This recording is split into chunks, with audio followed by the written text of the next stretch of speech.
ආයුබෝවන් food බයිෂි YouTube channel එකට ඔයාලව ආදරයෙන් පිළිගන්නවා.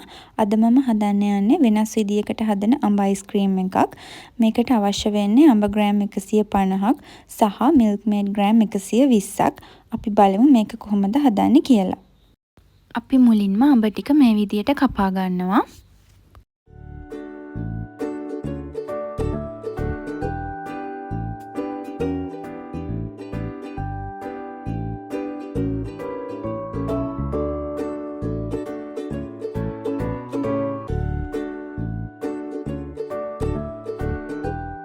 දැන් අපි මේ අඹ ටික හොඳට ස්මූත් වෙනකම් බ්ලෙන්ඩ් කරගන්නවා.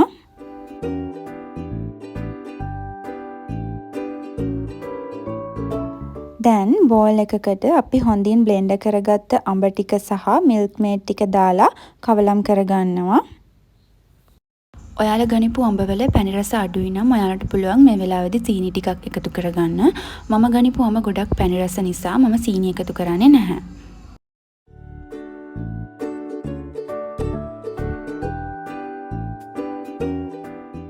ඊට පස්සේ අපි මේ මිශ්‍රණය විනාඩි 10ක් විතර හොඳින් බීට් කරගන්නවා.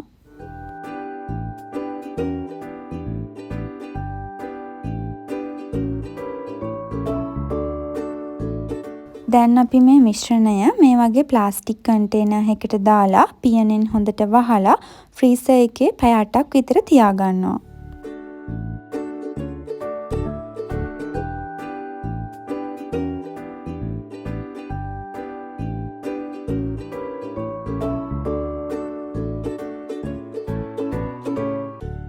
මේ තියෙන්නේ අපි ලේසියෙන්ම හදාගත්ත අපේ අඹ අයිස්ක්‍රීම් එක පැය 8කට පස්සේ.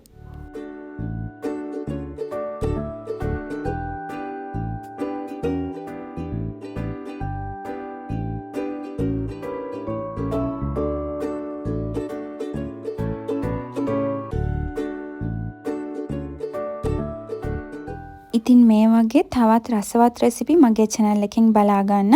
මතක ඇතිව මගේ channel එක subscribe කරන්න. ආයෙත් දවසක මේ වගේ රසවත් රෙසිපි එකකින් හමු වෙනකම් ඔයාලට සුබ දවසක්.